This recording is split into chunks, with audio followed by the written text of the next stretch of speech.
Vamos a... Hola, hola, ¿qué tal? ¿Cómo están? Muy buenas noches, sean todos bienvenidos al Centro de Estudios Nuágidas de la Fundación Orahaim. Con el gusto de recibirles una vez más, estamos en una clase de este curso llamado el Pirkei Avot, quien nos está instruyendo, que está a cargo, mejor dicho, y quien nos instruye, el querido Rabino Asher Kakwa, quien ya nos ha acompañado en este curso desde hace 14 clases. Si voy bien en el conteo, me parece que esta es la clase número 15.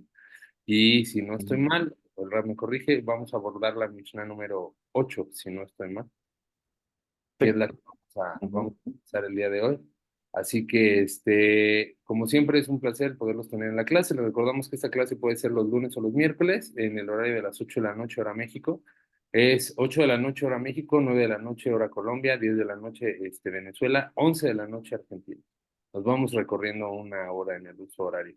Para que estén pendientes, si lo están viendo por YouTube, esta clase es un compendio de otras 14, así que los invitamos a que pasen a ver las demás clases en nuestras listas de reproducciones y que se suscriban al canal para que puedan disfrutar de este y otros contenidos que tenemos disponibles en nuestro canal de YouTube.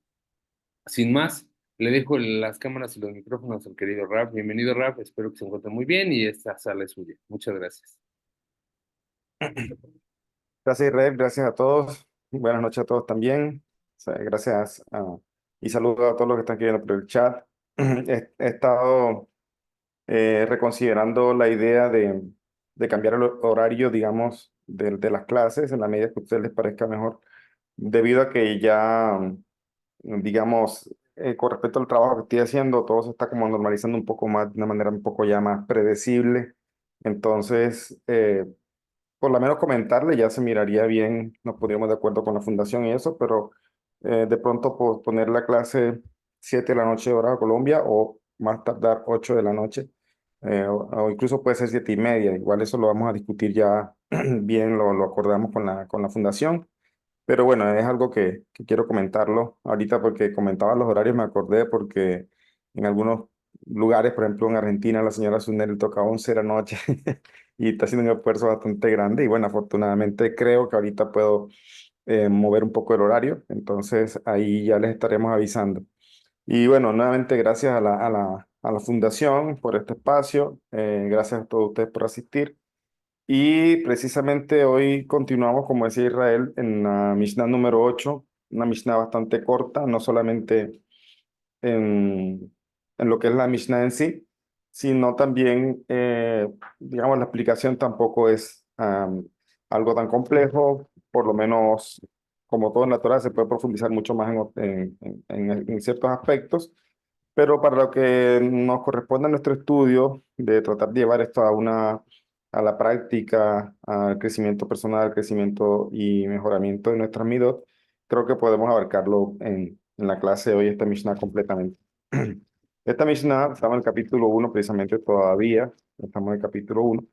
En esta Mishnah tenemos que dice, Yehudá ben Tabai y Shimon ben Shattach recibieron la tradición de aquellos se refiere a pues, los sabios anteriores, a Yoshua ben Praji, Nitai de Arbel, y Yehudá ben Tabai solía decir, no seas nunca al mismo tiempo juez y abogado, y cuando los litigantes estén ante ti, considéralos como culpables a ambos. Cuando salgan del juzgado, considéralos como inocentes, puesto que han aceptado el fallo. Eso nos dice nuestra Mishnah. Hay una cosa muy curiosa que si lo han visto, no sé cuántas ediciones o comentarios hay del Pirkei Avot, pero dentro de las que yo he conocido, siempre se hace algunas veces una breve introducción de los autores de la Mishnah, como contarnos un poco de su historia, como también el contexto y según lo que hemos visto, eso tiene una importancia al momento de entender también a veces el contexto que se dio en la Mishnah. Y eh, un segundito, estoy haciendo una llamada aquí. Ya. ¿Y cómo es? Entonces sí, sí, es algo que vamos a ver habitualmente en los comentarios del Pirkei Avot, es bueno, o sea, no se trata solamente de aquí de traer la Mishnah, la enseñanza, sino que también entender un poco y saber quiénes eran los sabios que la mencionaban. Un segundito. Permítame si contesto una llamada. Claro, Rob, sin problema.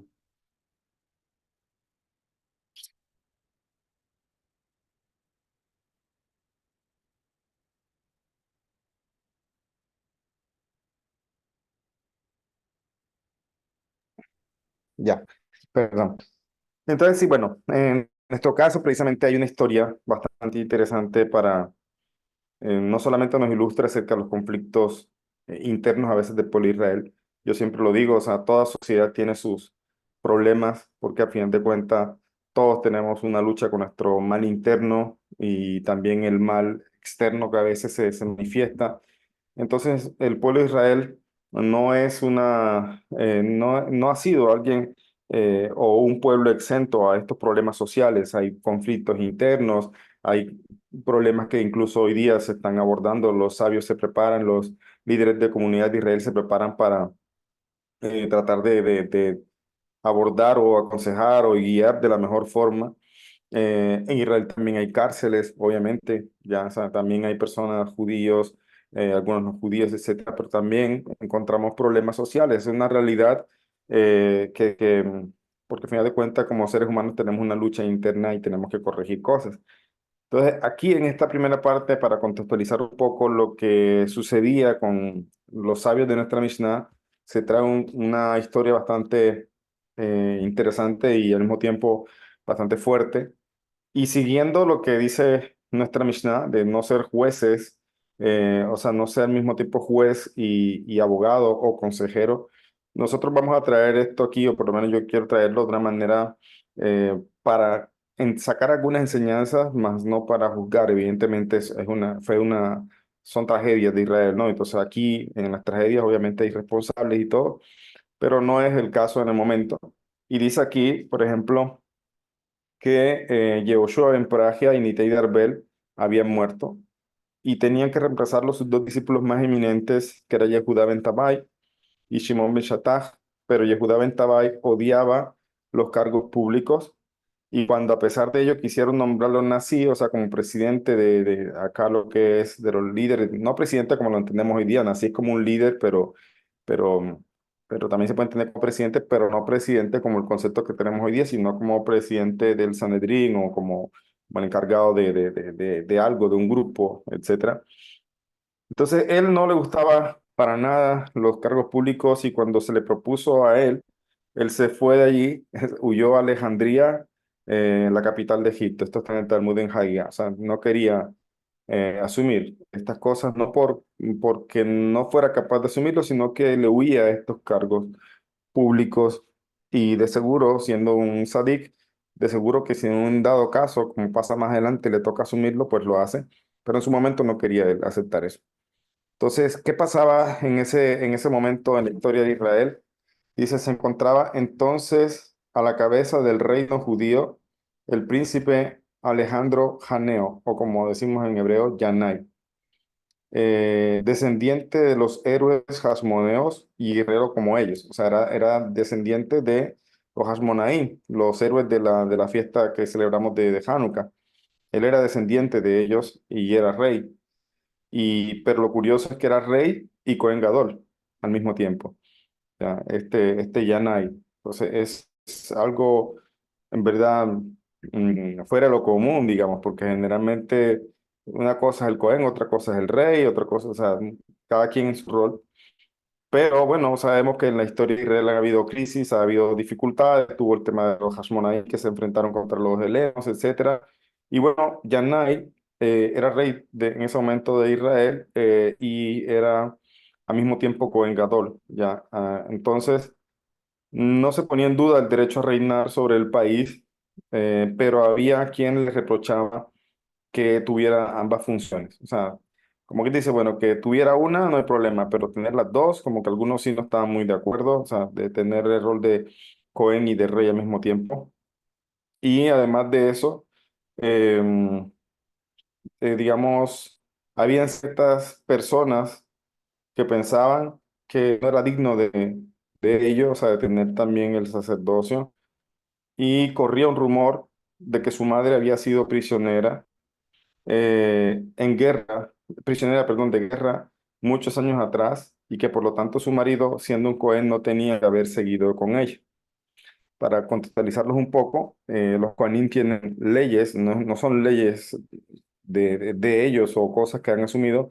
La Torah pone una rigurosidad en lo que son los Kohanim, que todavía algunas se mantienen, en lo que es la halajá, etcétera. Pero el tema es que em, en la ley judía, vamos a decirlo así, independientemente si es Cohen o no, en el momento que una mujer está, ya sea incluso como un caso de esto de prisionera de guerra, y es obviamente generalmente las mujeres sufren de violaciones en estos casos, ya, entonces eso hace que la mujer se prohíba para el esposo dentro de lo que es la halajá. Ya, y hablando de un Cohen que tiene esta función, todavía hay muchas más leyes rigurosas con respecto a eso.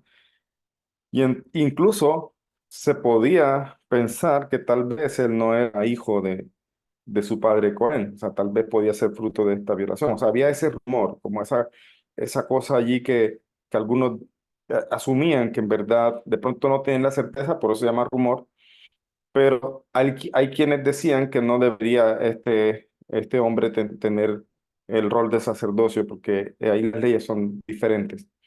Entonces, eh, había mucha alegría el día que el rey se volvió victorioso en una campaña por la comarca de Kojalit. 70 ciudades se le habían rendido y había recogido un valioso botín, y para festejarlo el rey mandó a preparar un banquete al que convidó a todos los hombres importantes de Israel. Decidió además que para conmemorar los cimientos de sus antepasados, solo comerían manjares que estos habían tenido que comer, por lo que los alimentos que se dispusieron sobre la mesa de oro fueron los más sencillos. Entre los amigos del rey se encontraba un saduceo. Ya sabemos, hemos hablado en otras Mishnayot de atrás, que los saduceos o los que eran de Sadoc, que si tergiversaron una enseñanza también, eran personas sectas que también se formaron en su momento en Israel, y precisamente algunos, los saduceos, precisamente no creían en la Torah oral como tal y en el mundo venidero. O sea, miren todas las confusiones, todos los dramas que el pueblo de Israel también ha tenido, dramas internos en estos casos, no necesariamente persecuciones o algo así, sino que también hubo dramas internos, como sabemos en la historia de Israel, y se formaron sectas. Entonces los saduceos no eran, em, se habían tergiversado un poco la enseñanza de los sabios en ciertos aspectos, y tenemos lo que son los fariseos, que ya los hemos mencionado, o perusim, dentro de lo que es la tradición, los perusim realmente eran los que se mantenían fieles a la Torah, cosa contraria a lo que se cree la gente normalmente. El punto es que entre estos que el rey invitó a se encontrar un saduceo, un hombre malvado llamado Eleazar ben Poera, y le dijo al rey: los perushim, o sea, los fariseos, no te quieren. Ponte tu vestidura sacerdotal y sabrás lo que piensan de ti. Así lo hizo el rey.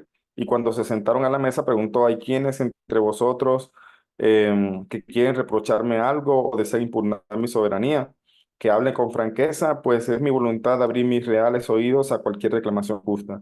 Entonces uno de los sabios de Israel, llamado Yehudá ben Gedim, se levantó y dijo: Rey Yanai, confórmate con la corona real. La mitra sacerdotal, dásela a quien le corresponde. Hace mucho tiempo tu madre fue hecha prisionera por guerreros idólatras en Modi'in, el país de tu tribu, y por esta razón su hijo no tiene derecho a servir a Dios en el santo templo.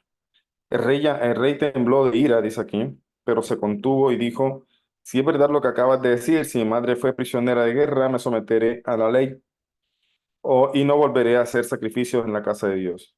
Entonces, ¿qué mandó a hacer el rey? El rey ordenó que se hiciera una investigación minuciosa sobre este caso de su madre, del rumor que corría. O sea, que ya no fuera un rumor, sino que se investigara bien a fondo. El rey ordenó eso. Y resultó que su madre había estado a punto de caer en las manos de los enemigos. pero que había intercambiado sus ropas con las de su esclava, ¿ya? Y de esta manera la esclava fue llevada como cautiva mientras que la princesa conseguiría escapar de la muerte. Es decir, su madre en verdad no fue tomada cautiva, fue la sirvienta. Claro, llegaron los soldados enemigos y encontraron a la mujer vestida como reina, digamos, y se llevaron a la que no era, porque intercambiaron las ropas. Entonces se descubrió que esto es lo que había pasado. La irritación del rey contra los sabios de Israel no tuvo límites y este hombre saduceo, Eleazar ben Poerá, aumentó la ira del rey y tuvo parte en la decisión del rey de mandarlos a justiciar. Entonces, ¿qué pasó? El rey eh, mandó a asesinar a los sabios en ese momento que habían en la tierra de Israel. Y dice que, o sea, hubo una gran muerte porque el Talmud en Berajot habla incluso de que no había minyan. O sea, prácticamente todos se fueron, muchos murieron y algunos se fueron huyendo. Y entre los que se fueron huyendo fue Shimon ben Shattach, el sabio de nuestra Mishnah. Se tuvo que esconder en una cueva. De hecho, lo escondió la esposa del rey porque era hermano de la esposa del rey, Shimon ben Shattach. Eh, y prácticamente no quedaron sabios en Israel. O sea, por esto que el rey mandó a hacer. Eh, y digamos, poco tiempo después llegaron a Jerusalén unos embajadores del rey de los partos, y Yanai, el rey, les invitó a su mesa. Ocurrió que durante la comida los enviados partos lamentaron la ausencia de Shimon Beshataj, del que tantas máximas y tanta sabiduría habían oído en otro de los viajes que hicieron a Jerusalén. Y entonces el rey se sintió que el sabio, o sea, como que sintió pesar que este sabio hubiera huido. Y la esposa le dijo: si me aseguras que no le harás daño alguno, yo te lo traeré. Porque sabíamos que lo que estoy diciendo era la hermana de Simón, la esposa del rey. Y el rey se lo prometió, y Simón salió a su escondite, se presentó ante la mesa real y se sentó ante el rey y la reina. Y cuando Alejandro Yanai, el rey, asombrado por su temeridad, le interrogó, Simón le contestó: está escrito en los libros de Sirá, cultiva la sabiduría, ella te elevará y los príncipes te admitirán entre ellos. El rey ordenó que le diesen una copa para que recitara la bendición que se dice después de la comida, ¿sabe cada masón? Pero Simón objetó sonriendo y le dijo: ¿acaso he de agradecer a Dios por los manjares que Yanai y sus invitados han comido? Es decir, yo voy a bendecir por ustedes que fueron los que comieron, yo no he comido nada. Entonces el rey mandó que le trajesen alimentos a él también, y solo después Simón dijo la bendición. Esto también era Jorge. Entonces, cuando Shimon Ben Shattach fue invitado por segunda vez ¿cómo es? Al palacio, él procuró por restablecer el Sanedrín. O sea, estamos hablando en épocas de Sanedrín. O sea, esto no es una historia tan reciente, esto es épocas del Sanedrín, del templo. Entonces, con este propósito, envió un emisario de Judá Ben Tabai, que estaba en Alejandría, y logró hacer, para resumirlo, logró hacer que su amigo Yehuda Ben Tabai vinieran, y entonces ahora sí Yehuda Ben Tabai asume precisamente un rol importante para lo que es la constitución del Sanedrín. Toda esta historia parece que no tuviera mucho que ver, parece que simplemente fuera a contarnos un poco la historia de los sabios de la Mishnah. Pero en verdad, si analizamos, vemos aquí muchos malentendidos y malas acciones también. De pronto, por ejemplo, mandar a matar los sabios, etcétera. O sea, es algo que en verdad hay mucho que mirar, mucho que analizar. Pero hay una cosa interesante, y es que la presunción que había sobre la esposa, la madre del rey, no había sido confirmada. ¿Ya? Entonces, aquí hay como unos juicios de valor, unos temas que también la Mishnah nos está enseñando. O sea, si bien la Mishnah nos habla a nosotros como, por ejemplo, de no ser jueces y abogados, uno podría pensar, y de hecho tiene mucho que ver con lo que es la parte de juicios como tal en la ley de Israel, lo que son los juicios o litigios, digamos, dos judíos que se presentan ante un tribunal. Obviamente, ¿quién resuelve eso? Pues un tribunal, un beidín, y hay unos procedimientos alágicos de todo lo que, cómo se debe llevar estos procedimientos, cómo se debe investigar las pruebas, cómo se debe interrogar a los testigos. Es decir, hay mucho mucho que hacer en lo que es un juicio, digamos, y no simplemente presentarse. Sabemos que los juicios hoy día también que conocemos son bastante, tampoco proceden así, tienen que buscar pruebas, etcétera. Bueno, acá en verdad también se profundizaban mucho más para poder resolver un caso. Entonces, sin embargo, vamos a ver que nosotros podríamos quedarnos ahí diciendo, bueno, estos son para los jueces o las personas que están, que les toca juzgar, que tocan ser muy cuidadosos, pero en verdad nosotros, si bien no asumimos un rol de jueces en un tribunal o a veces no somos abogados, muchas veces sí nos equivocamos al juzgar al prójimo. ¿Ya? Entonces ahí podíamos ir viendo cómo orientar una enseñanza que de pronto no va enfocada a lo que es la parte legal y judicial, vamos a decirlo así, que se hacía. Incluso en esa parte alágica va a haber diferencias entre lo que son los tribunales de no judíos y los tribunales judíos, en cómo se procede y qué cosas cuáles son las diferencias. Hay mucho que mirar a profundidad porque hay detalles que, como decía, a pesar de que todos tenemos la misma de Dini, de establecer cortes de justicia, hay divergencias. A pesar de que todos tenemos la misma de no, la prohibición de no idolatrar, en lo que respecta a judíos y no judíos, hay divergencias en algunos puntos. Es decir, con respecto a los juicios, no es la excepción, también hay diferencias en lo que se llama, lo que son los juicios, literalmente juicios de dos personas, etcétera, y al final vamos a ver un ejemplo de eso. Pero aquí, por ejemplo, vemos que hay veces que ciertos juicios de valor que uno hace pueden estar equivocados y es ahí donde también la Mishnah nos previene a nosotros de eso. Por ejemplo, voy a leer acá otra cosita que tengo respecto a esto. Dice precisamente que uno no debe actuar como consejero y juez, o como a veces se traduce como abogado y juez. El juez es el que va a definir el caso. El abogado es el que está defendiendo o a veces aconsejando al litigante y del otro lado también hay otro consejero o abogado. Sin embargo, aún ellos también tienen leyes en cuanto a aconsejar. Por ejemplo, dice que, por ejemplo, un abogado no debe aconsejar, ah, o sea, como aconsejar a decir cosas delante del juez solamente con la intención de ganar el caso, cosa que muchas veces en lo que se llama juicios hoy día se hace.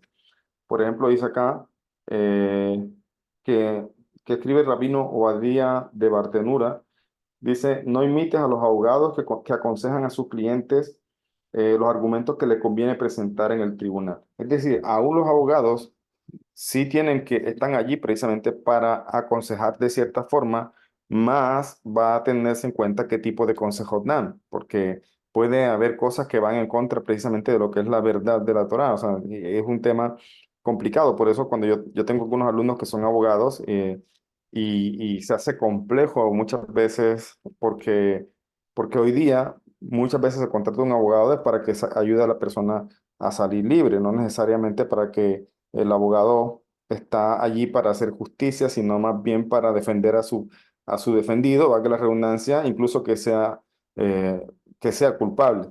¿Ya? Entonces, esto precisamente no es lo que se hacía en estos juicios donde habían sadiquín, donde habían jefes de Sanedrín, incluso los mismos abogados no estaban allí para sacar al asesino simplemente porque era abogado, ¿ya? Sino que estaban ahí para ayudar a que todo el proceso de justicia, todo el proceso del juicio fuera sano, fuera Leshen Shamayim, en aras del cielo, todo hacer las cosas bien. Hoy día la justicia no es así, por eso que no necesariamente cuando hablamos de tribunal estamos hablando de la forma en que se hacen las cosas hoy día. Y por eso decía, va a haber divergencias en lo que tiene que ver con la aplicabilidad de la justicia o los tribunales dentro de lo que es Israel y dentro de lo que son las naciones. Por ejemplo, una diferencia interesante que es algo de la halajá como tal, o sea, de la ley, es que, por ejemplo, en los tribunales o en los juicios que se hacen en tribunales judíos para juzgar a judíos, los antecedentes no tienen tanto peso en una persona. Ya, no tiene tanto peso. O sea, se le juzga por el caso. Los antecedentes no son algo o sea, lo que ya pasó, por eso dice al final la Mishnah. La Mishnah dice, cuando salgan delante de ti, o sea, primero cuando están frente a ti, considera culpables. O sea, no te puedes parcializar o decir, bueno, yo, por lo que escuchas tú pensar, bueno, pues me parece que el inocente es este, me parece, o sea, el juez tiene que ser muy imparcial y tiene que ser muy, no por su corazón, no por sus emociones, y tiene que ser muy justo, valga la redundancia. Pero cuando, dice, cuando salgan de juzgado, considéralos como inocentes, puesto que han aceptado el fallo.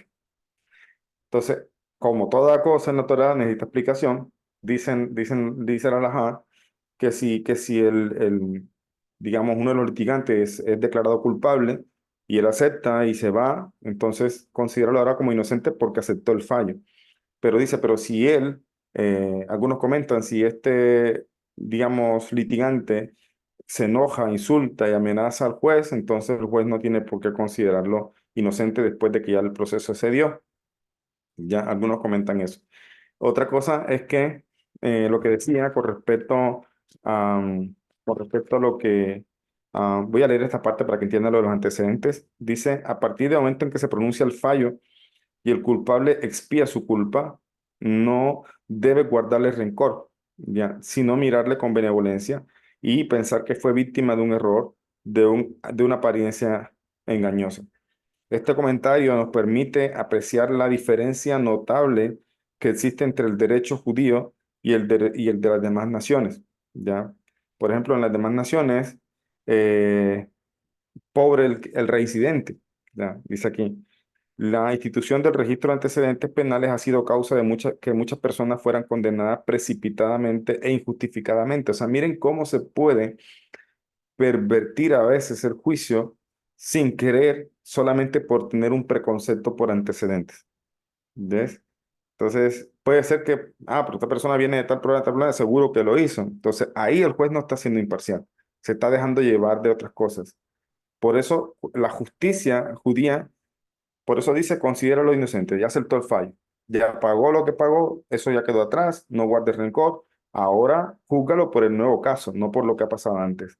Ya, pero en la justicia que tenemos, que conocemos en las naciones, generalmente los antecedentes sí tienen mucho peso y puede pasar que una persona se vea parcializada al momento de juzgar solamente por consultar los antecedentes o incluso puede ser que incluso eh, digamos, asuma a la persona culpable solamente al ver el historial y los antecedentes. Entonces hay un tema aquí o sea, si le metemos a toda esta ecuación de juzgar, este es un tema de vidas humanas, de almas, en verdad es una de las labores más difíciles y tiene que ser, si una persona es temerosa del cielo, va a pensarlo mucho. Yo conozco una persona que es abogado y de hecho no ha querido ejercer su carrera desde que está estudiando todas estas leyes. Yo le decía en su momento, mira, lo que puedes hacer es ponerte en contacto con algún POSEC, ya que te puede ayudar en algunos casos y tomar los casos en los que de verdad las personas puedan ser inocentes. Pero bueno, esos son mis consejos dentro de mi ignorancia de todo lo que es el sistema judicial. Yo solamente daba unas ideas, pero el punto es que en verdad se hace complejo, sobre todo cuando em, si tú juzgas mal, puede ser que precisamente Hashem te va a juzgar a ti. Y de hecho, hay quienes comentan que Shimon Ben Shattach dijo esta Mishnah porque él se equivocó en algún momento al juzgar a alguien por el cual se le aplicó la pena de muerte. Y entonces Yehuda Ben Tabai le reprendió, le reprochó por eso, o sea, por no haber, digamos, llevado el caso a profundidad y haberse equivocado por esto. Entonces es un tema muy serio. Por eso dice aquí. Por el contrario, con respecto aquí a los antecedentes penales, con respecto al derecho no judío, digamos, tienen peso y pueden hacer que la persona se precipite injustificadamente a emitir un juicio. Por el contrario, en lo que respecta al derecho judío, exige que cada caso sea juzgado independientemente de los casos pasados, ya, de los procesos pasados. Es decir, la persona hizo tal cosa, se le juzga por eso. Ok, 2, 3 años, digamos, se le acusó de tal otra cosa. Entonces, ahí se le va a juzgar por lo que se le acusó en ese momento. No van a tener en cuenta cosas ya porque ya se le hizo un juicio, ya se estudió el tema, entonces eso quedó atrás y la persona, el juez no debe guardar ningún tipo de prevención. O sea, es un tema mucho más profundo también, incluso de Midot. Por eso dice aquí. El derecho judío exige que cada uno sea juzgado, cada caso sea juzgado independientemente del pasado de los de los procesados, perdón. Solo los testigos pueden ser rechazados por culpa de las faltas que han cometido. Es decir, solamente el testigo puede ser descartado por las faltas que haya cometido. Es decir, que aquí el testigo puede que no es confiable. ¿Ya? Entonces, si no hay confianza el testigo, a él se le tiene en cuenta cosas que hizo. De pronto, entonces, él puede ser el testigo rechazado para ser parte del juicio por sus antecedentes, vamos a decirlo así, que de pronto puede ser errores, puede ser que se equivocó, puede ser que tal cosa, pero con respecto a los litigantes, no se les debe juzgar en el derecho judío pensando en los antecedentes, sino cada caso por separado. En lo que respecta al acusado que ha expiado su culpa, recobra su integridad moral. Es decir, si ya se le acusó, si ya se le juzgó y ya se le dio una pena, él la cumplió, entonces no tienes por qué seguir pensando mal de él o por lo menos llevando algún tipo de resentimiento con esa persona. Y esto lo explica Ramban en las leyes de Sanedrín, en el capítulo 23 a la 10. ¿Ya? Entonces, hay mucho, por eso decía, eh, obvio que todo esto de juzgar y de jueces tiene mucho que ver con todo lo que es lo que es el derecho, digamos, por decirlo así, las leyes de los tribunales. Y hay mucha alajá allí que estudiar y también incluso se podría mirar eh, algunos paralelos o diferencias con lo que es el derecho no judío, el derecho a las naciones. Y para eso yo lo que les recomiendo que lean, en algún momento me parece que lo hablamos en el curso que hicimos pasado cuando hablamos de leyes no agidas en la práctica, cuando hablamos de las leyes de Dinin, que el curso está ahí libre, gratuito en el canal de la fundación. Quien quiera puede irse a esa parte Por eso yo creo que es importante también cuando se colocan los títulos de los videos como algo referente al tema para que así la persona pueda irse a repasar. Entonces pueden ir mirarlo allá y estuvimos analizando la misma de Lenin desde lo que es el libro Ética Universal, que también lo he recomendado. Y el libro hace un análisis bastante bueno, bastante objetivo de ciertas cosas con respecto a lo que es el derecho penal, algunas cosas que menciona allí y algunas diferencias que hay con las naciones. Pero obviamente, como esto no es una clase para abogados, ni yo tampoco soy abogado, ni soy experto en el derecho penal, ni estas cosas de litigio, etcétera, no me queda más que sacar una enseñanza moral, una enseñanza, digamos, para nuestra vida práctica. Y como nosotros sabemos, a veces nosotros juzgamos, nos aceleramos a juzgar, a pensar mal de una persona. Y es ahí donde esta Mishnah también tiene algo que enseñarnos a nosotros. Por ejemplo, aquí voy a leer otro comentario que dice que con respecto a las leyes de Sanedrín, dice, no solo preparar, o sea, está prohibido preparar a uno de los litigantes para el juicio, sin no escuchar sus razones, si no se encuentra la otra parte. Deberá escuchar a los dos, a los dos, o sea, a uno en presencia del otro. ¿Qué significa eso? Si un juez está allí precisamente para resolver el caso, para indagar, para traer las pruebas y para juzgar, emitir un juicio, el juez no puede escuchar a uno de los acusados o de los litigantes, vamos a decirlo así, a uno de los litigantes, en ausencia del otro. Está prohibido eso. Dice, debe escuchar a uno con el otro allí presente. ¿Ya? Y esto implica la grandeza y al mismo tiempo el temor que debe infundir lo que es el tema de los juicios, por lo menos en este caso legal. Esto dirá, ¿esto aplica para nosotros? Sí, muchachos. Hay muchísimo de esto que yo veo y lo aprendí de mi rabino. ¿Ya? Muchas veces los litigantes en o sea, en una analogía son pareja, ¿ya?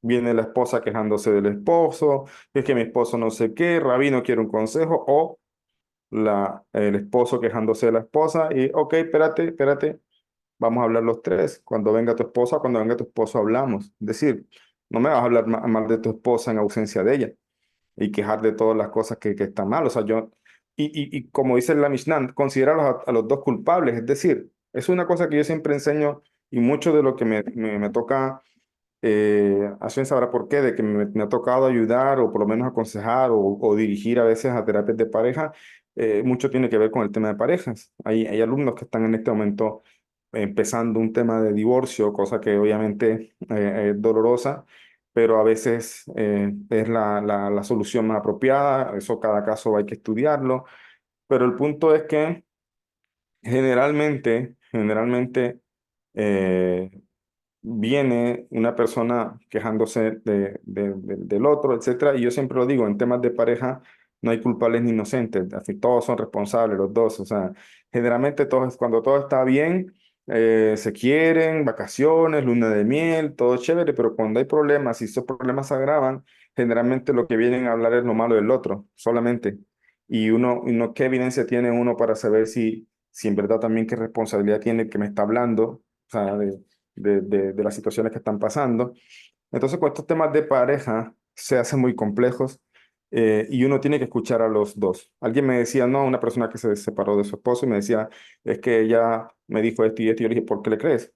No, porque me parece una buena persona. Y sí, pero, o sea, no está ahí el esposo, no has escuchado los argumentos de su ex esposo, no sabes qué pasó allí. Es decir, y le dije a esta persona, mira, mejor no profundice en estas cosas porque eso, si se quisiera resolver el caso, hay que indagar a profundidad, y eso mejor que si fuera el caso, lo hagan personas expertas, un tribunal, digamos que si se quiere llevar el caso a un tribunal, etcétera, si se quisiera ahondar en algo.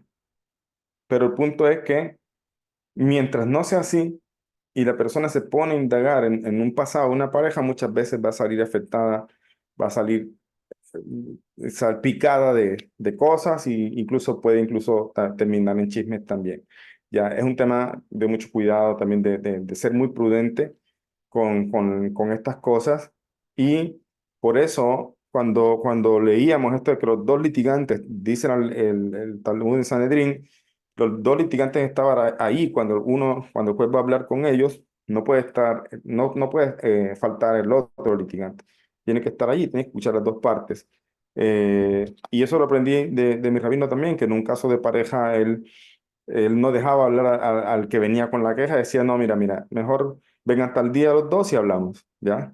Es decir, está procediendo, si bien no es un juez, en el sentido literal de la palabra, él está aquí escuchando los problemas de dos personas para tratar precisamente de solucionar.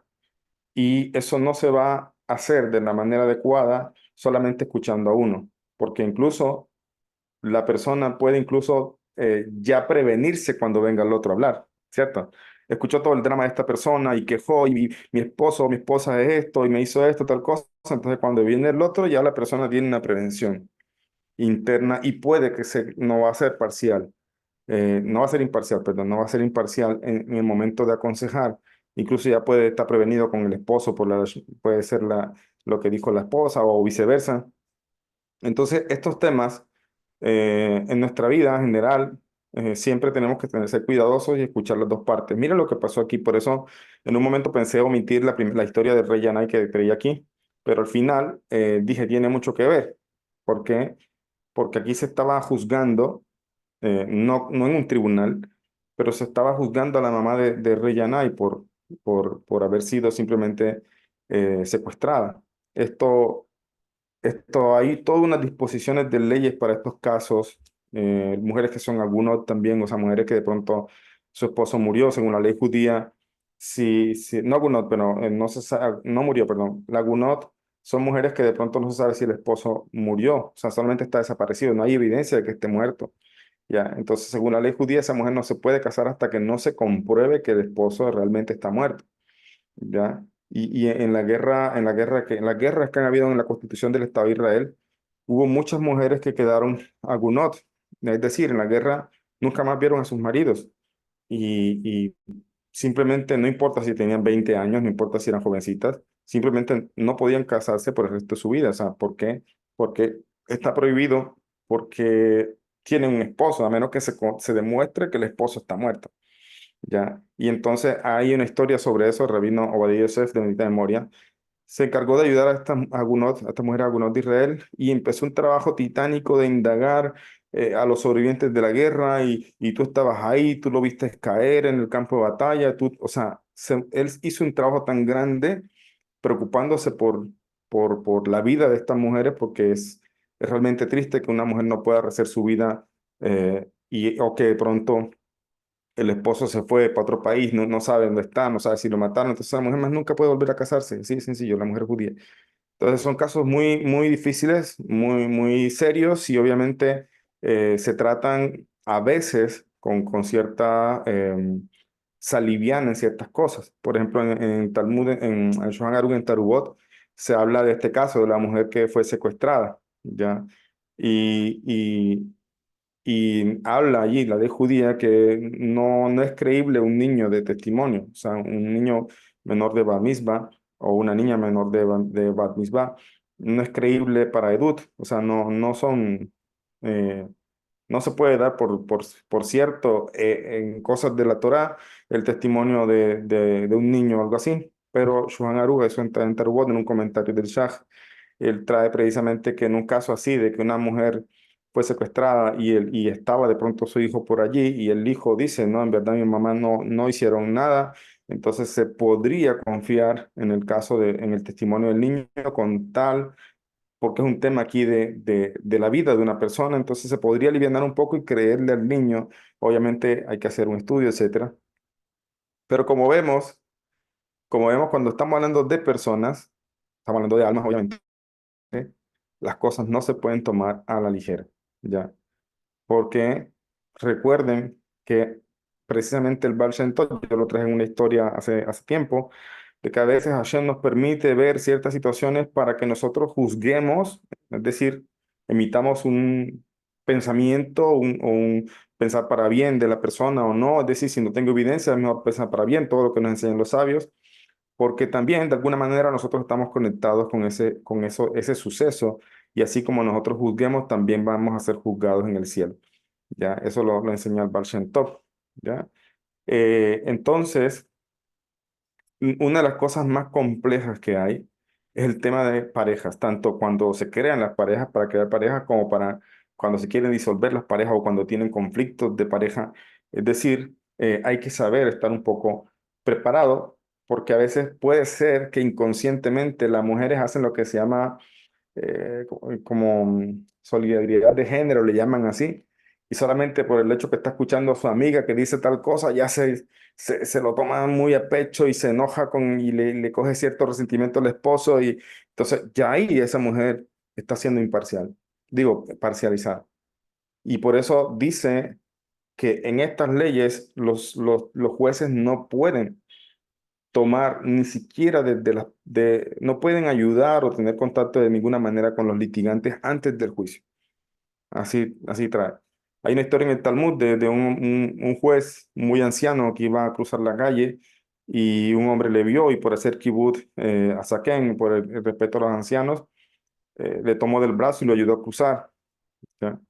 Este hombre era un juez, iba para el tribunal a emitir un juicio, a resolver un caso, a escuchar los litigantes, etcétera. Y listo, el hombre se para al frente para unos minutos después, se para al frente para ejercer su labor. Y cuando salen los litigantes, se lleva la sorpresa de que uno de los litigantes fue el que le ayudó a cruzar la calle. ¿Ya?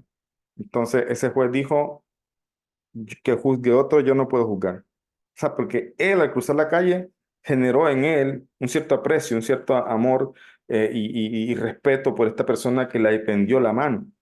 ¿Ya? Entonces, esa sola cosa le hizo pensar a él, yo no voy a ser completamente imparcial en mi juicio, mejor que juzgue a otra persona, yo estoy impedido. ¿Ya? Eso es temor a Hashem, la verdad. O sea, es una cosa muy grande que no creo que veamos en los juicios de las naciones, la verdad. Y los que están en los juicios como jueces, digamos, en Israel, en tribunales, tienen una labor muy grande. O sea, es una cosa donde ellos tienen que precisamente rendir cuentas de esas cosas. Y cuando se habla de personas, el tema es muy serio. Esto también incluso a veces tiene que ver con cuando con el tema de que se hacen conversiones mal hechas las personas y están en un SAFEG. Entonces, las personas que hacen estas conversiones mal hechas, obviamente están actuando muy mal aquí porque generan un problema, etcétera. O sea, este es Dinei Nefashot, temas de almas. Entonces, ¿cómo aplica todo este tema? Generalmente, si usted no se considera, no tiene completamente la capacidad de escuchar un caso y ayudar, es decir, alguien que quiere aconsejarle, sobre todo porque a mucha gente le gusta aconsejar temas de pareja, pero en verdad es un tema complejo, ¿ya? Muy complejo. Y incluso uno no se puede acelerar a veces sino escuchar y tiene que escuchar al otro. Y también se hace más complejo, por ejemplo, para mi caso, en lo que tiene que ver con no ágidas, porque muchas veces uno de los cónyuges es no ágida y el otro no quiere nada con no agismo. Entonces se hace muy difícil poder escucharlo a los dos en casos así. O sea, ahí es muy difícil y hay que saber tener como cuidado, saber tener cuidado y no parcializarse a veces emocionalmente hacia un lado o hacia el otro, mucho menos porque me hicieron un favor o tal cosa. ¿Ya? Nosotros casi que somos jueces diariamente, de que nos levantamos hasta que nos acostamos, somos jueces, estamos emitiendo juicio. Veo una persona por ahí gritando y dice, dice, ¿qué tipo está loco? ¿Ya? Entonces ya estamos emitiendo un juicio de cierta forma, ¿sabes? Entonces es un tema de mucho cuidado. Por ejemplo, aquí hay una historia que nos trae aquí una página de Jabat que dice, un segundo, digo acá, dice, un joven estudioso vino a Rabbi Israel Bar Shem Tov con una pregunta. Había descubierto una contradicción en las enseñanzas de los sabios y quería oír cómo el maestro hasídico lo resolvería. Por un lado, dice en el Talmud que la parnasá, el sustento que tendrá una persona durante el año entero, se determina en Rosh Hashanah. Y por el otro lado, también está dicho en el Talmud que a la persona se le juzga cada día para su sustento. Obviamente el hombre llega, porque toda aparente contradicción en la Torah, obviamente tiene una explicación y una drashá, un estudio muy profundo, y precisamente se puede aprender mucho. Él fue con esa intención de que el rabino Israel Bar Shem Tov le explicara, ¿ya? Y entonces Bar Shem Tov lo que hizo fue que llevó al joven a la ventana y le apuntó, le señaló a un aguatero que pasaba, a un aguatero judío, y pasaba este aguatero con un palo atado a su espalda y un cubo de agua enlazado en cada extremo, y le dijo, vamos a hablar con él. Y le dijo, Fiverr, se llamaba el aguatero, ¿cómo estás hoy, amigo? ¿Cómo está tu salud y tu parnasá? Y él le dijo, gracias a Dios estoy bien, contestó el aguatero, pero suspiró infelizmente y se quejó sobre lo difícil que era llevar los cubos pesados todo el día y de que apenas ganaba dinero para sobrevivir. Además, los niños locales lo fastidiaban y a veces se empujaban encima de sus cubos. Entonces Bar Shem Tov respondió con unas palabras de aliento y una bendición y el estudiante y el Bar Shem Tov volvieron a la casa. Pero le decía al estudiante, no entiendo, decía perplejo, ¿qué tiene que ver lo que él dijo con mi pregunta? Y el Baal Shem Tov le dijo, sonrió y le dijo, ven mañana a esta misma hora y verás. Al otro día estaban de pie al lado de la ventana del Baal Shem Tov mientras esperaban al aguatero. Al verlo salieron para hablarle de nuevo. Le dice, no, Fiverr, es decir, ¿cómo estás? ¿Qué tal, Fiverr? ¿Cómo estás? ¿Cómo están hoy las cosas? Le preguntó el Baal Shem Tov. Gracias a Dios, bien, no puedo quejarme, contestó alegremente el aguatero. Mi negocio es estable, después de todo, todos necesitamos el agua, no soy rico, pero sobrevivo, los cubos son pesados, pero gracias a Dios tengo una espalda fuerte. Y sobre los niños que lo molestan, le preguntó el Barcelona. Niños, se rió, que Dios los bendiga, se supone que los niños son traviesos, ¿no? Entonces el aguatero siguió su camino y el Baal Shem Tov se volvió o sea, miró a su visitante y le dijo, ¿ves? Él hizo lo mismo que ayer y hoy ganó idéntica cantidad de dinero. Sin embargo, sus sentimientos fueron completamente diferentes. En verdad, es verdad, le dice Barcentok, que el ingreso de una persona durante el año entero es irrevocablemente fijado en Rosh Hashanah, pero el cómo recibimos nuestro reparto diario difiere cada día dependiendo de nuestro juicio diario. ¿Ya?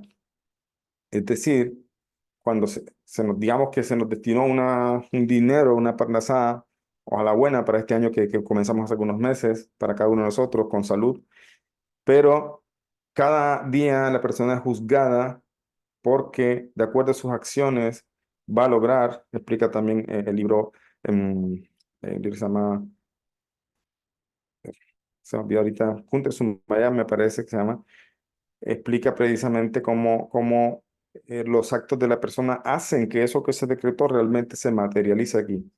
Es decir, no es que Hashem decretó cada año ayuneo, pero en el caso nosotros rezamos en Yom Kippur, en Rosh Hashanah, escuchamos el shofar, etcétera, y ya, tengo simplemente que sentarme a esperar. Dicen, no, en verdad todos los días vas a tener que actuar y de acuerdo a tus actos se te va a ir entregando lo que ya quedó decretado de arriba que vas a recibir. Entonces, ¿cuál es el punto aquí? Pues todos los días estamos siendo juzgados. Y miren este hombre, en un día iba como, ¿quién de nosotros no ha tenido un día, entre comillas, día malo? Digo entre comillas, ¿por qué? Porque generalmente, obviamente todos los días son buenos, siempre son cosas, pero uno a veces va a caer bajo, y, ¿por qué me toca a mí? ¿Por qué tan difícil? ¿Y por qué hoy este trabajo me tiene cansado? Y mi jefe hoy me gritó, ¿y por qué me toca tan duro conseguirme la parnasá? Y al día siguiente vamos contentos, entonces vamos a decir, bueno, ¿será que soy bipolar? Ayer estaba triste, ahora me siento con toda la energía comenzando el día, entonces se preocupa y ¿será que soy bipolar? No, en verdad no. Tenemos días a veces en que como seres humanos nos bajoneamos, ¿ya? Y ahí es donde tenemos que sacar todas estas herramientas de nuestro aprendizaje, de todos estos consejos que estudiamos, no solamente es para saberlos y ya, sino que ahí es donde tenemos que sacar todo ese conocimiento y ponerlo en práctica. Pero hay una realidad.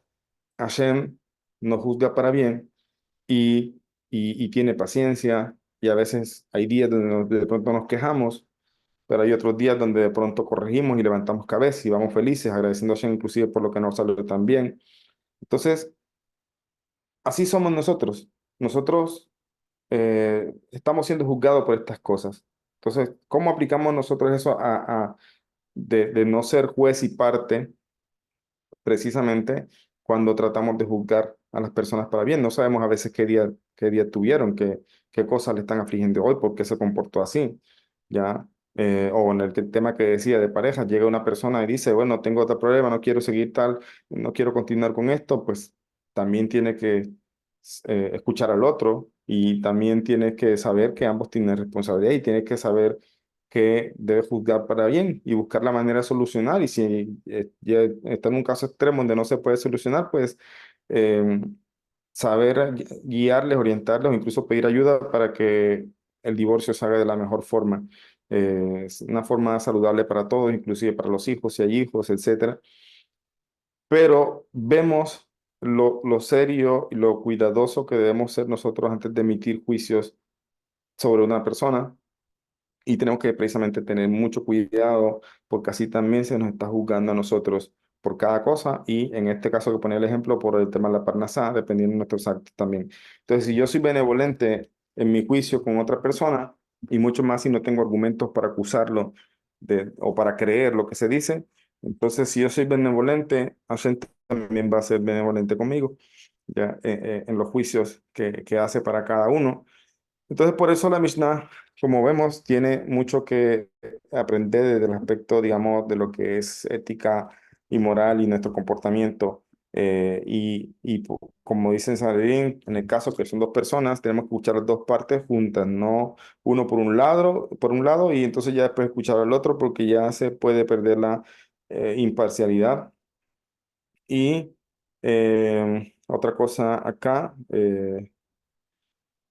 Acá, por ejemplo, dice, no inclines tu corazón hacia una de las partes y pienses que él es inocente.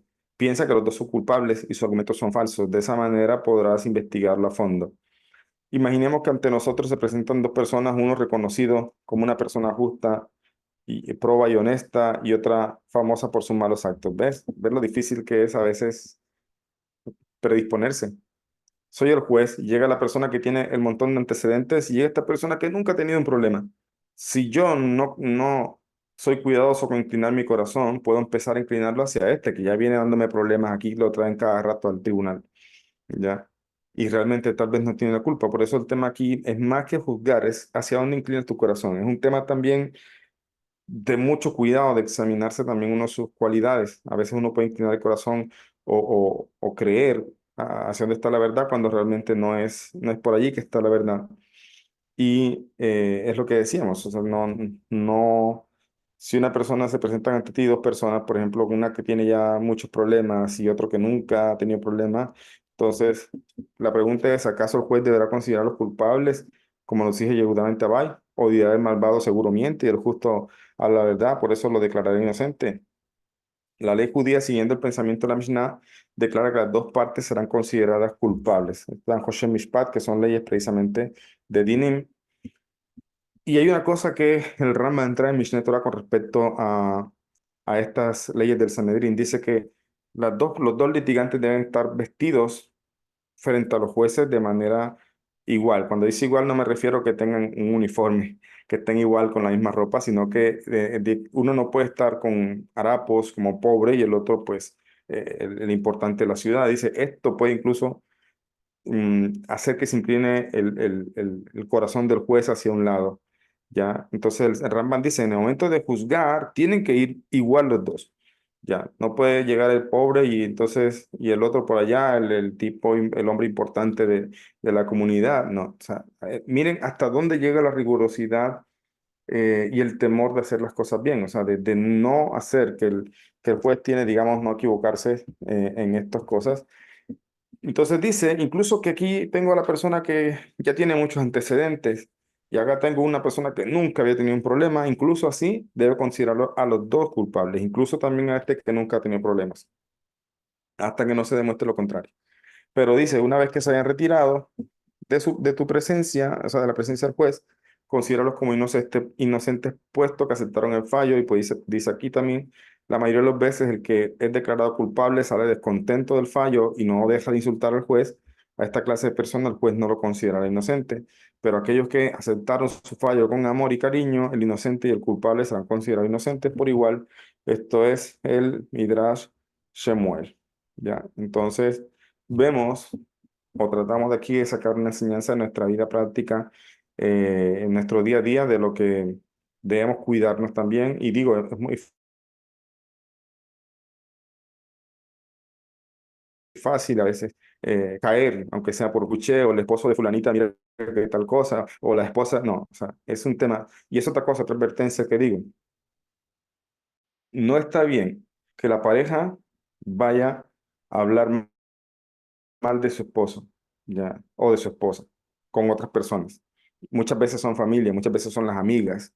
Salen las amigas y dicen, mi esposo tal cosa, mi esposo no me deja, mi esposo, eso está mal, ¿ya? Eso está mal. Sí, tampoco se dice, significa que la mujer o el hombre, si tienen problemas, no deban hablarlos. No, se trata de hablarlo con la persona indicada. Es decir, si necesito hablarlo con un rabino, voy a hablarlo con el rabino. Y el hecho que yo esté hablando de mi esposo o mi esposa, eso no es la shonjara, porque si fuera el tema así de la shonjara, imagínense, no habría litigios. Porque entonces, no, yo no puedo hablar de este hombre nada mal, porque entonces, o sea, no es así. Las verdades hay que decirlas, pero también hay que saber a quién se dicen. No es lo mismo hablar con un tribunal, no es lo mismo hablar con un rabino, no es lo mismo hablar con un psicólogo que está tratando de ayudar a resolver el proceso, que ir a hablar con el vecino, con la amiga que se está tomando el café. No, eso trae problemas en la pareja, ¿ya? Incluso la misma persona, por estar hablando mal del otro, genera un sesgo negativo y poco a poco va terminando solamente viendo lo malo del otro y poco a poco después dice, no, ya no lo quiero o ya no la quiero.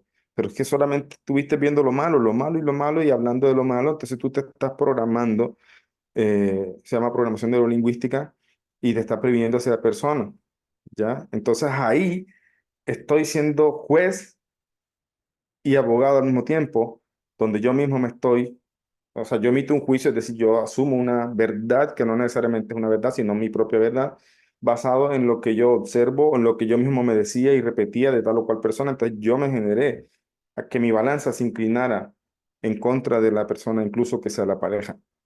Ya, a veces también pasa con los hijos, se genera toda esa, como esa predisposición o sea, hay muchas cosas, o sea, pero el tema es que dentro de todas estas dificultades, eh, uno debe ser cuidadoso y tratar con el tema, como, pongo el ejemplo de pareja porque es algo que generalmente, por lo que me consultan, y uno debe ser, no hablar. Los problemas de casa son de casa, ¿ya? Ni con la familia, no es que mi mamá es con mi amiga, no. No se puede hacer eso, o sea, de la casa a la casa. Y obviamente si hay algo que se sale de lo normal y hay un tema aquí de pronto violencia, abuso, lo que sea, pues entonces ya esos son casos que se podrían exponer ante personas especiales para que manejen el tema y obviamente se puede llegar a una solución, etcétera. Es decir, aquí no se trata nunca, nunca en nada de la vida irse a los extremos. Tenemos que ir por el camino del medio, dice el Shulchan Aruch.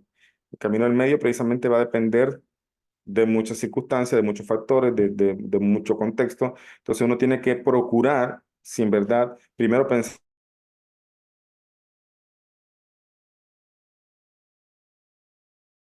bien, o primero incluso considerar evidencias, y entonces, si es el caso, profundizar, indagar, y por eso que en estos temas de pareja, indaga uno hablando, interrogando a la pareja, ¿ya? Y incluso en las terapias de pareja muchas veces se maneja así.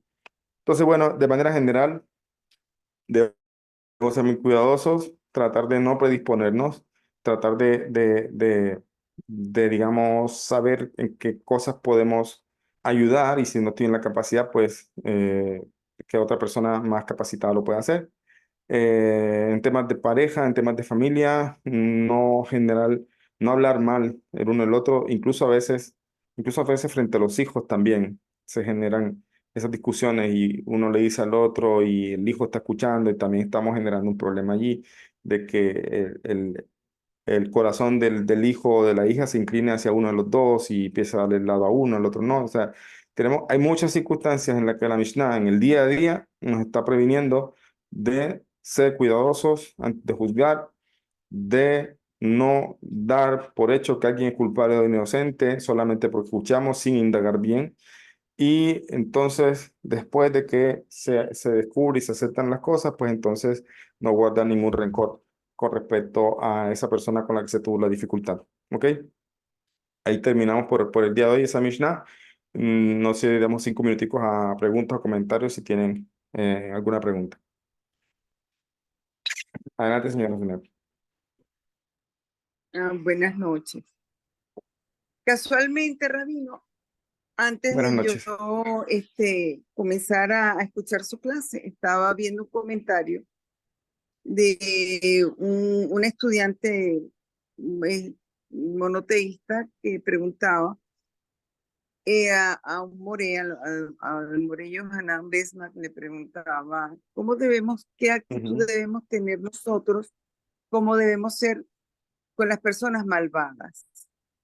Y me ujú, encantó la, la, la explicación que dio el More y que va de la mano con lo que usted está tratando ahorita en la noche, porque dice, pero primero vamos a ujú, definir quiénes son malvados. Es lo primero, ¿verdad? claro, exacto. Vamos a Ujú, definir primero ujú, quién es malvado, porque realmente todos en algún momento de nuestra vida somos malvados. O sea, ujú, todos cometemos errores y en el momento que estamos haciendo una transgresión, en ese momento somos catalogados como personas malvadas.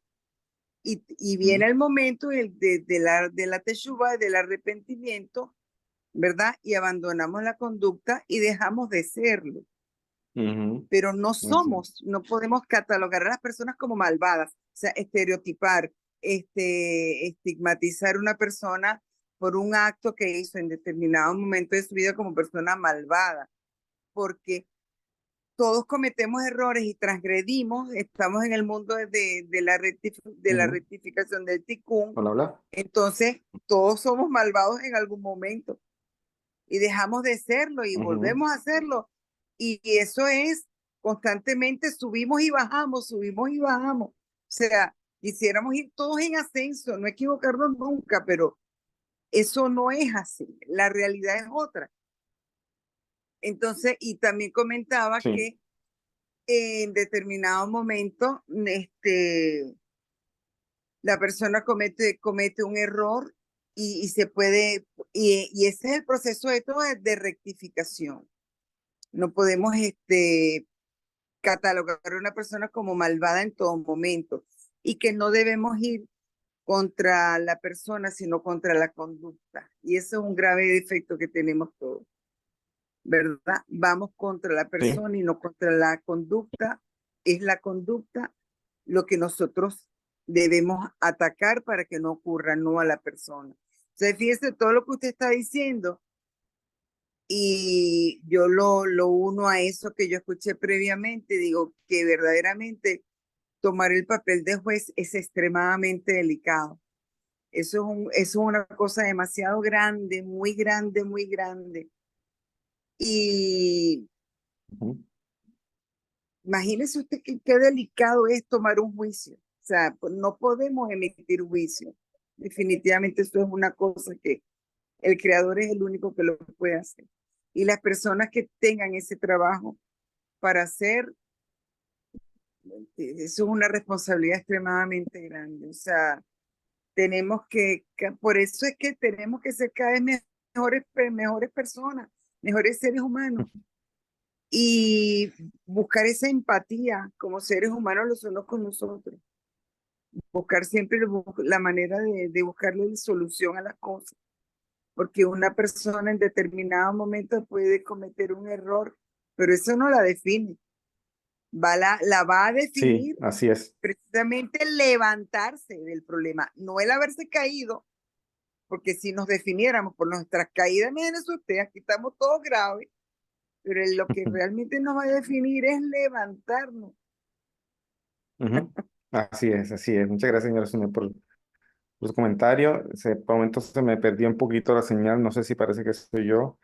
Y bueno, muchas gracias. Sí, tal cual, qué bonita enseñanza y muy cierto lo que dice el More Johanan, así es. Por acá tiene también la mano levantada la señora Alicia, entonces le damos la palabra a ella, Sí, muy Ra, buenas rápidamente. noches. Sí, es Ujú, rapidito. Me viene a la memoria la ujú, historia de Susana en la Torá, ujú, donde ahí el caso es diferente a lo que usted nos mencionó hoy. Dice que los dos ancianos ujú, fueron llamados, juzgados, pero aparte, para descubrir la verdad. ujú. Entonces, en ese caso, Sí, ¿cómo se aplica? pues como todo, como decía, en el tema de las leyes hay muchas cosas, muchos detalles y obviamente habrán casos. Yo no soy experto en el tema de Dinin, no soy un Dayan, no conozco el tema a profundidad, por eso decía, pero obviamente de lo que sí conozco en lo que he estudiado de la Halajá, en otros temas, es que precisamente uno como rabino tiene que estudiar a profundidad y conocer muchas opiniones y muchos casos para poder proceder de acuerdo al caso. Entonces, habría que mirar precisamente cuál es la razón de que se hizo así y qué argumentos se traen a la sobre eso. De seguro que en el tema de José Mispal, que son las leyes de Shulchan se hablará en detalle de todas estas cosas. Entonces, en verdad no puedo responder porque no soy experto en esas leyes, pero sí sé que debe estar fundamentado, obviamente, en algo de lo que es la halajá. Gracias, Ra. ¿Ok? Bueno, chicos, yo quisiera tener más tiempo, pero tengo que hacer otra cosita. Y bueno, ahí me disculpas, Edgardo, que levantó la mano, pero entonces vamos a dejar, si puedes, anota la pregunta para la próxima clase. Al principio de la clase la respondemos, que no se te olvide. Y bueno, les agradezco el espacio, gracias por sus preguntas, que tengan una bonita noche, todo lo mejor, muchas bendiciones siempre. Y que hacernos de la sabiduría Gracias, para actuar Raúl. siempre. ¿Ok? Bueno, Gracias, chao, Rabino. Buenas chao, todo noches. lo mejor. Gracias, Ra. Buenas noches a todos.